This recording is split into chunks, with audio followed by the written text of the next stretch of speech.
দর্শক আমরা দেখতে পাচ্ছি এই মুহূর্তে কাকরাইলে জাতীয় পার্টির কেন্দ্রীয় অফিসের সামনে থেকে একটি বিক্ষোভ মিছিল বের করছে জাতীয় পার্টি। মিছিলটি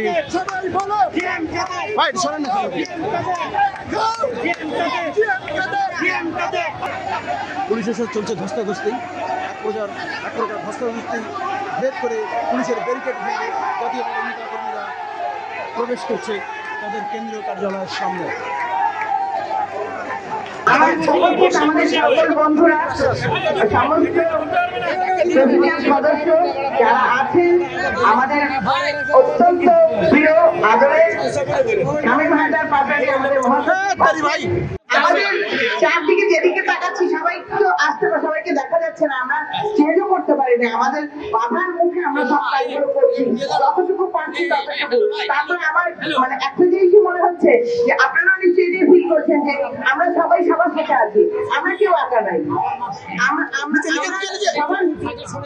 সবার সাথে আমরা আছি এবং সবাই আমাদের সাথে আছে। জাতীয় পার্টি একা নয়, জাতীয় পার্টি অনেকবার ভেঙেছে, সবাই বলেছেন, আমি আর ওগুলো কথা বলি না, কিন্তু জাতীয় পার্টি অনেকবার ভাঙার চেষ্টা হয়েছে বা এখন আবার জিএম কাদেরকে বাদ দিয়ে একটা জাতীয় পার্টি হওয়ার কথা হচ্ছে, তাতেও কিছু সেটা হবে কিনা সেটা হলো কথা। কিন্তু আমার মনে হয় যে আমাদের সমস্ত তৃণমূল থেকে ওপর পর্যন্ত সমস্ত কর্মীরা, আমাদের নেতারা এবং আমাদের যারা সমর্থক, সবাই যে দল করে তাও নয়, কিন্তু যারা আমাদের সমর্থক তারা সবাই মানে আমাদের দিকে তাকিয়ে আছে আমরা যেন কিছু ভালো করতে পারি। অনেকেই ফোনে দেশ বিদেশ থেকে মানুষ ফোন করে বলে যে আমরা আছি, কিন্তু হয়তো সবাই আমাদের সাথে এখানে আজকে একত্রতা ঘোষণা করেছে কিন্তু তারা আসতে পারেনি। বিভিন্ন জেলা থেকে, বিভিন্ন দেশের বাইরের বিভিন্ন স্টেট থেকে আমাদেরকে বলা হয়েছে যে আমরা আপনাদের সাথে আছি। আপনারা সবাই ভালো থাকবেন। আর এই যে আজকে যেমন আমাদের মানে এই যে একটু কিছু বলা যায়, কালকে কোথাও বলা হয়েছে, পরশুদিন বলা হয়েছে, আমরা কিন্তু একসাথে হয়ে গেছি। আমরা সবসময় একসাথে থাকতে চাই, যার যার এলাকায় তারা আছেন এবং আমাদের যারা যখন সুযোগ পাবেন ঢাকায় এসে আমাদের যে কোনো অনুষ্ঠানে আপনারা একাত্মতা ঘোষণা করলে আমাদের ভালো লাগবে। আজকে এখানে আমাদের অনেকগুলো অঙ্গ সংগঠন তারা সবাই এসেছে। আমি আর আলাদা করে নামগুলো না বলি, সময় অভাব, আমাদের মহাসচিবের কথা শোনার জন্য সবাই ব্যস্ত হয়ে আছেন, তো আমি তাকে এখন মাইক দিয়ে দিব। কিন্তু আপনারা একটু কি বলবেন যে আপনারা আজকে আনন্দে এসেছেন নাকি মানে মন খারাপ করে এসেছেন? আমরা কোনো কিছুতে ভয় পাই না, ভয় পাই আমরা কোনো কিছুতে ভয় পাই না, আমরা ভয় পাই না। আপনারা একসাথে আছেন, আমরা একসাথে থাকি, তারপরে ডেফিনেটলি আমাদের একটা ভালো কিছু হবে। সকল রাজনৈতিক দলের সাথে আলাপ করেছে।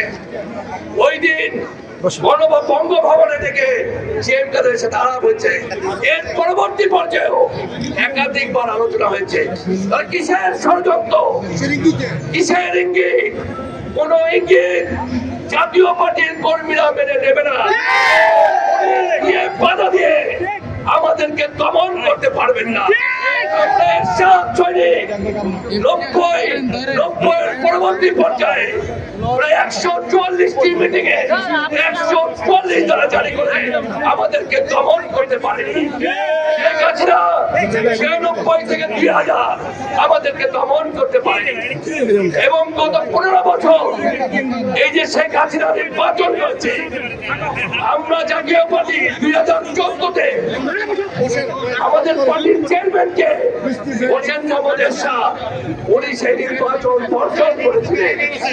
শেখ হাসিনা জাতীয় পার্টির আরেকটি অংশ থেকে এবং সে এরশাদের আহ্বানে সাথে 250 করে প্রার্থী ওই নির্বাচন বর্জন করেছিল, প্রত্যাহার করেছিল। হাতে গোনা 40-42 জন প্রার্থী নির্বাচনে অংশ নিয়েছিল। 14 নির্বাচনে জাতীয় পার্টি অংশ নেয়নি, আওয়ামী লীগ করে নির্বাচন করেছে।